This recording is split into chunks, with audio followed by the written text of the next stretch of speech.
Hello everyone, Alistair Gold here from the Tottenham Hotspur Stadium.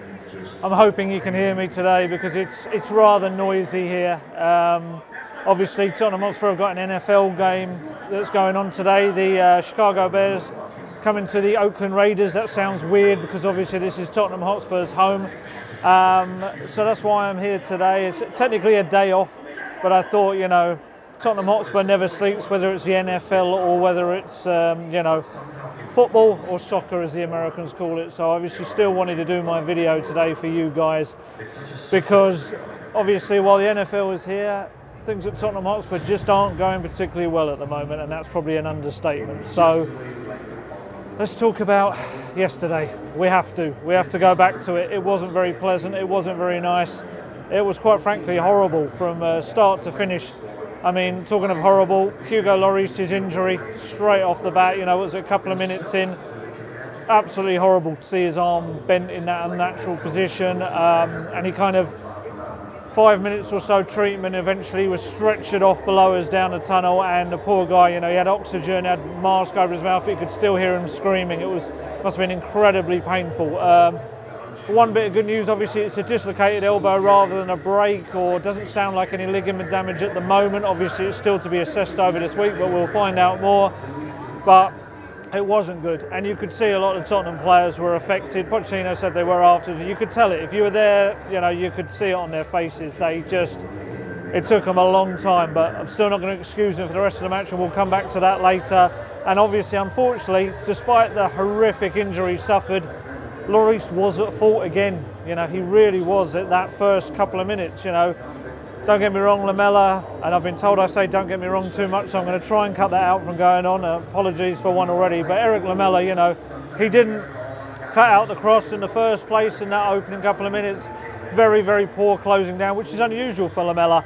But then Lloris, just complete misjudgment. Any other goalkeeper you'd expect, or even him, you'd expect to push that ball over the crossbar. He didn't.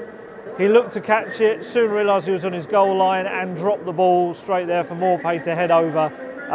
And obviously, we know what happened next. He fell awkwardly and we had that horrible, horrible injury for him. But we've got to analyse, and he will analyse it as well. And unfortunately, it was a mistake in the first place. Another one from Lloris, which is just, I think that puts him top in the last couple of years for mistakes now by keepers in the Premier League. I think it was between him and Asmir Begovic. I'm pretty sure it was between the most mistakes leading to goals, and obviously Begovic doesn't even play at Bournemouth at the moment. It's in Karabag, so that very much is Hugo Lloris' crown, I'd call it. It's not what you want to wear, but we'll see. Gazzaniga obviously now is going to get a run of games.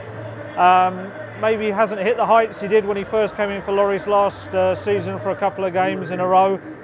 That could be because he's been playing here and there and hasn't got that rhythm. So he'll get a couple of games now to get that rhythm up, and we'll see what he's all about. He's got some big shoes to fill in one respect. Although his kicking's much better than Lloris, Lloris's handling is world class. His saves are up there with the best in the world. So it's very much up to Gazzaniga we know he'll improve the kicking element, but he's also got to pull off those saves that you just don't expect Lloris to make. So we're talking about it affecting them. It did. It did affect them, certainly in the first half. They looked absolutely shell-shocked. They didn't really know what they were doing. They were disorganised all over the place. But there was a lot of football to be played after that, so they're not going to get that as an excuse. Second half, slightly better, but ultimately this was Brighton. Brighton, no disrespect to them, but they had not won a game since the opening day of the season. This was not good enough. It really wasn't good enough. And a lot of people have called for Harry Kane to become captain, with Lloris taking the armband off him. Kane had that chance yesterday. He didn't do it for me. He didn't do it for me. This was when Spurs needed a leader. They needed someone to stand up and tell them what had to be done, how they had to act. And I felt he was just as affected as the rest of them. I don't want to just single him out because there were a lot of players that were absolutely awful out there yesterday. But I just felt when people were looking to him to lead the team, it just wasn't there yesterday. And he has led them on other occasions, I know that, and I'm sure people will make me aware of that. But just in this kind of big moment when they needed him, there was a lack of leadership, not just from him, from the experienced players, Alderweireld, Vertonghen, Eriksson as well, but we'll come to him later. it was just incredibly disappointed. There was just so little creativity.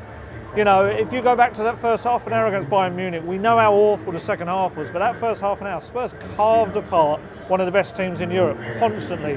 They went to Brighton, they could barely get near the goal. They had 3 opportunities which all came in the second half. One was Kane working himself some space, and he really should have scored, to be honest, put the ball over the bar. Son had a swing and a miss, which really he should have put away. And Lucas Moura, who was really good actually when it came on, really up the tempo, made an impact, but he had a big one-on-one chance in the second half, which was too easy for the keeper, Matt Ryan, and perhaps should have put that away. But then we could give Lucas Moura perhaps the fact that he's not sharp. You know, he hasn't had a run of games, hasn't many games at all, to be honest, and I wouldn't be surprised if we see more of him in the coming weeks, because things need to change. They really do. It just was so disappointing. You know, we'll get onto let's go straight onto it actually. Let's not muck around. Pochettino. Spoke to Pochettino afterwards, spoke to him in the press conference. You know, he said about how he's committed, fully committed. He believes he can turn this around. It's just a tough period. People will say, you know, it's not just a short period. That away form without a win, I think the last one was Fulham in the Premier League, away in January. That's just not good enough. Not good enough at all for a team that wants to get in the top 4, let alone one that has ambitions, you know, of challenging for the title. Apologies again if the noise here is far too loud and you're not picking me up. I'm hoping you are. But yeah, Pochettino, I wouldn't say he was defiant in terms of, you know, I'm turning this around, this is only going to be about me, because he did talk about decisions from others.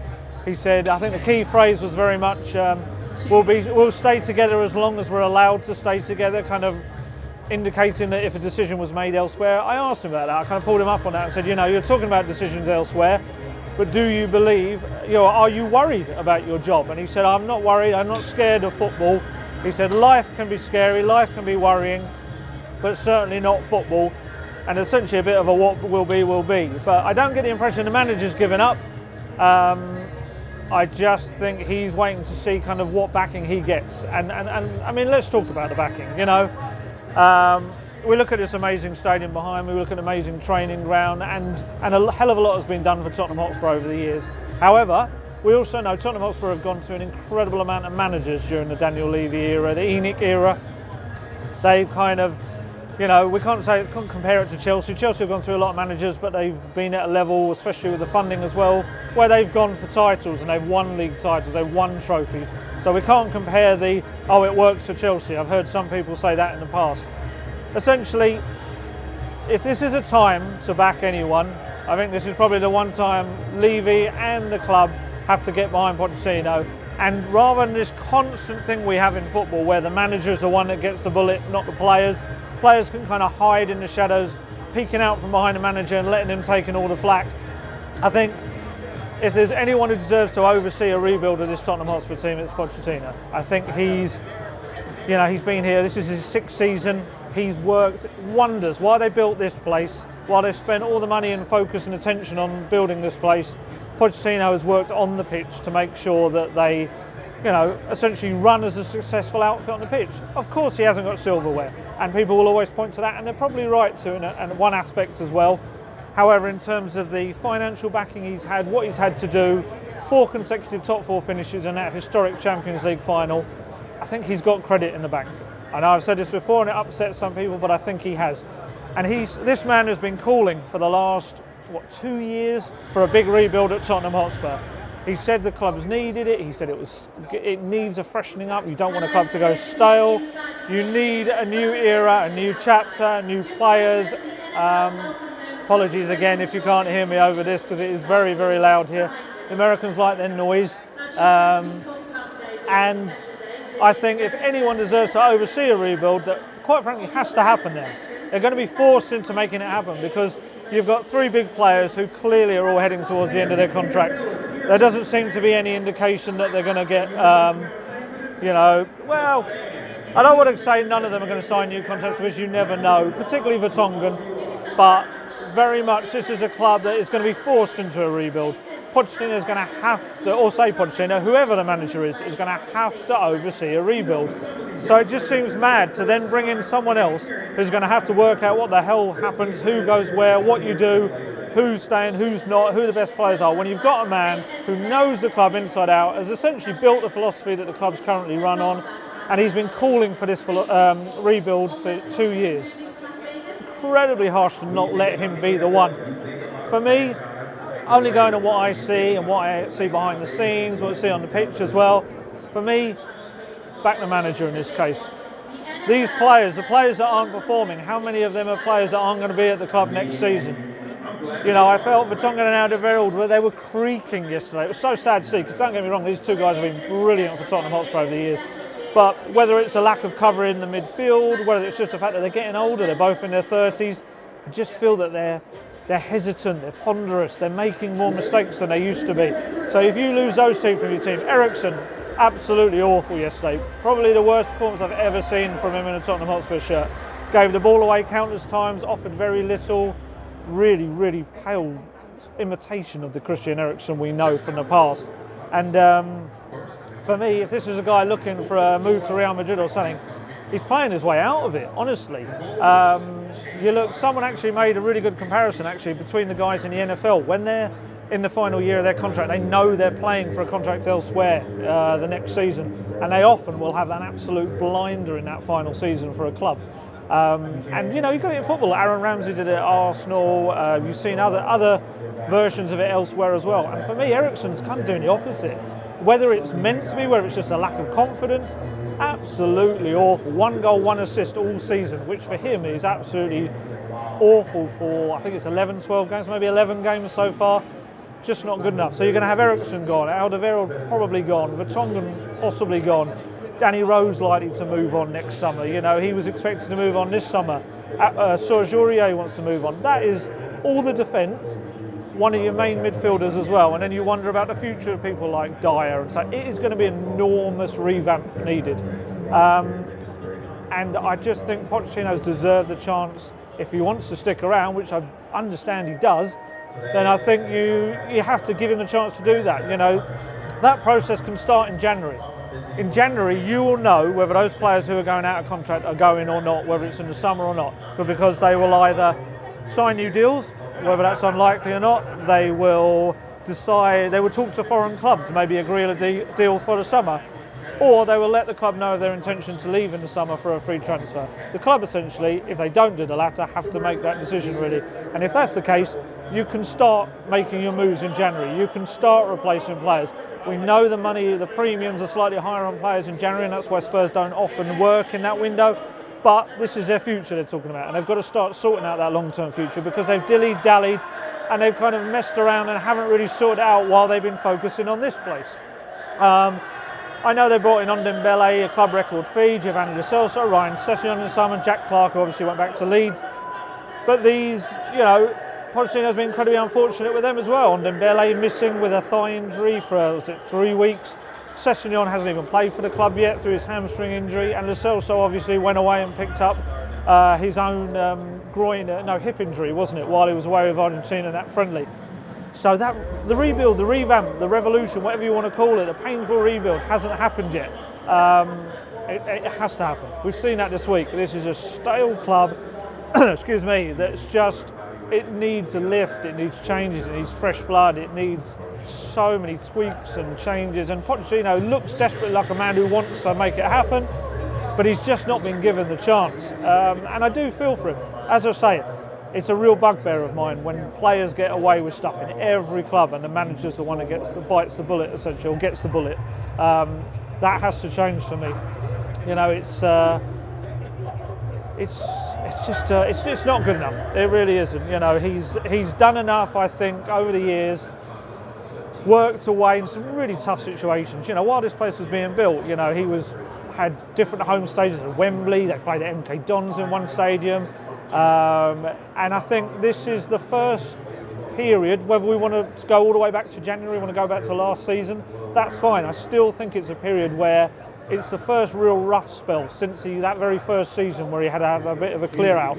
And I kind of feel he has to go back to the basics there, like he did that season. You know, we had Adebayor, Soldado, Kabul, Lennon ultimately left as well. And I think this is kind of similar. I think Spurs might take a hit in the short term. They maybe could even miss out the top 4, possibly, which financially is not good for them at all. But you do wonder whether just to be able to reset themselves, build new foundations, because the foundations of this place might be fantastic, but the foundations of that first team are crumbling at the moment. They need to fix that, and if Pochettino can do that, and then kind of start this new project as he feels, you know, build Tottenham to a higher level for the future, then that's what they can do. I can imagine some NFL star has walked out on the pitch behind me. It certainly won't be for me that they're cheering. So yeah, I think January is going to be key. I think it's a real time when Spurs maybe have to shed their previous image of not doing much in the transfer window in January, because this is massive. I hope they stick with Poch. He's off now for a few days at a conference across the world that he'd already been booked in to be at. So he's not around at the moment. I'm sure he'll come back though, and Levy and him will chat. And I really do hope that he's, you know, got that credit in the bank, that's looked at, and that he gets the backing rather than the players on this occasion. Those players have let him down out there. They've let the club down, to be honest, and I think they know it. You certainly see the amount of interviews they're doing in the mix zone after games. I think they know. They're looking to speak up for themselves. So if anyone saw Mauricio Sissoko's message on social media last night, this is a group of players that know they haven't been good enough. Pochettino's tinkered, of course he would. You know, the diamond formation hasn't been a success. I'd say he's probably looking for systems in a way to kind of negate some of the issues that are going on, maybe make certain players that aren't playing at their best less important to the overall kind of running of the team.